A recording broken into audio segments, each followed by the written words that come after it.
In 1907, a German engineer named August Natterer experienced something extraordinary and terrifying. He later described it as feeling something open inside his head.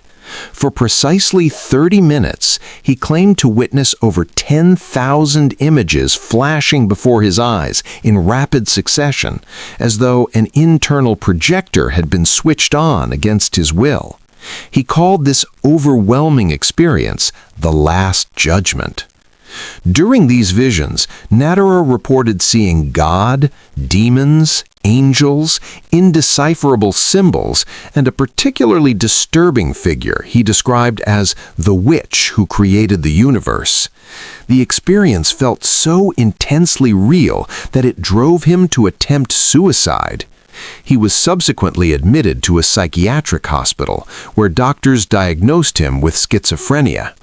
Within those hospital walls, Natterer embarked on an extraordinary project.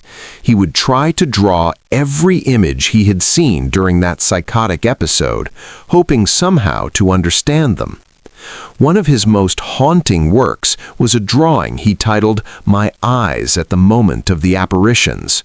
The image is stark and simple: two eyes with extremely dilated pupils on an otherwise blank sheet of paper, accompanied by nearly illegible words at the top. It captures the raw terror and intensity of what he experienced. We know August Natterer's story today thanks to Hans Prinzhorn, a psychiatrist and art historian who saw something others had missed. Princehorn believed that drawings made by psychiatric patients were not merely symptoms of delusion, but genuine works of art, perhaps even among the purest forms of artistic expression. In the early 20th century, he traveled to psychiatric hospitals throughout Germany, asking doctors to send him any artwork created by their patients: drawings, paintings, sculptures, anything at all. His goal was ambitious: to build a collection that would help people understand how creativity functions beyond conventional reason, even when the mind is fractured by mental illness. In 1922, he published his findings in a book titled Artistry of the Mentally Ill. Among more than 450 patients and thousands of artworks, one artist stood out above all others: August Natterer. Unfortunately, many of Natterer's drawings were destroyed during his lifetime and after. However, some survived, including one of his most remarkable works, The Witch's Head, created in 1915. This drawing is a sophisticated optical illusion executed on transparent paper. Natterer depicted a landscape that simultaneously reveals the silhouette of a witch. A large lake forms her face, a pier becomes a ribbon marking the transition from head to neck, and a boulevard creates the brim of her hat. Despite the covering on her head, you can still discern the fissures between the bones of her skull. The significance of this image becomes clear when we remember that in his visions, Natterer had encountered a witch, a figure he identified as the creator of the universe. He drew her head repeatedly, as if trying to capture and comprehend what he had witnessed. The Witch's Head was first exhibited publicly in 1980 and 1981 as part of a large touring exhibition of the Princehorn collection. It quickly became one of the most reproduced works in the entire collection.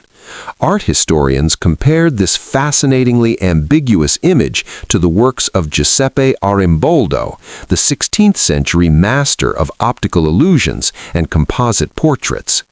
Scholars have identified specific architectural elements in the drawing. Some of the buildings surrounding the lake include the Catholic Church of St. Yodak from Natterer's hometown of Ravensburg on the left, and the distinctive Moorish-style Janidze tobacco factory in Dresden on the right. It appears Natterer constructed his composition using images from various books or magazines. The collection Hans Prinzhorn assembled in Heidelberg during the 1920s had an enormous influence on 20th century art, though this impact remains underappreciated by many. The French poet Paul Eluard called it the best picture book that has ever existed. The drawings circulated among surrealists as something like an instruction manual, offering a glimpse into unfiltered creative expression. The collection became a silent but profound source of inspiration for several major artists, including Paul Klee, Max Ernst, Alfred Cuban, and Jean Dubuffet.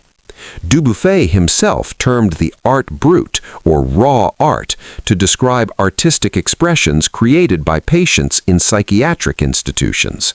This term was later translated by art critic Roger Cardinal in 1972 as outsider art, used more broadly to refer to self-taught artists working outside the mainstream art world, whether or not they had ever been institutionalized. With the rise of the Nazi regime in the 1930s, the work of August Natterer and many other artists featured in Prinzhorn's book came under attack. In 1937, Hitler's government organized a public exhibition called Degenerate Art, or Entgartene Art. This exhibition was designed to ridicule and discredit any form of art that did not align with Nazi aesthetic and racial ideology. The works selected for condemnation included abstract, expressionist, and surrealist paintings, as well as drawings created by psychiatric patients, among them the work of August Natterer. For the Nazis, art made by people with mental illnesses had no aesthetic or cultural value. They viewed it as visual evidence of what they called spiritual degeneration. Natterer occupied a particularly dangerous position. He was both a mental patient and a modern artist, which made him a perfect target. His works were mocked during the exhibition and subsequently censored, hidden, or destroyed. This is why so little is known about him today. Much of his legacy was suppressed for decades, and if it weren't for the collection Princehorn had assembled before the Nazis came to power, we would likely have no record of his art at all. The combination of psychiatric stigma and political repression condemned Natterer to obscurity. Only in recent years, as scholars have worked to recover and reevaluate outsider art, has his name resurfaced. Even today, he remains unknown to most people. The only work that maintains significant recognition is My Eyes at the Moment of the Apparition. We know what Natterer said happened just before he was first admitted to a psychiatric hospital. He described suddenly seeing a bright white spot in the sky that seemed to freeze the clouds in place. Then, projected onto this spot, appeared a series of images, thousands of them, one after another, like a rapid slideshow impossible to control or contain. He claimed to see divine figures, scenes of war, continents, monuments, and vast castles, all rendered in huge, almost colorless images. To Natterer, these visions were part of the Last Judgment itself, revealed to him because Christ had been unable to complete the salvation of humanity. This overwhelming experience precipitated a severe mental health crisis and marked the beginning of his long confinement in various psychiatric institutions. Natterer spent the remaining 26 years of his life in these facilities until he died of heart failure in 1933. Recent neuroscience research has suggested that certain conditions, such as schizophrenia or bipolar disorder, may be associated with a phenomenon called brain hyperconnectivity. In these states, the brain forms unusual associations between ideas or images, which can sometimes result in creative or original expressions.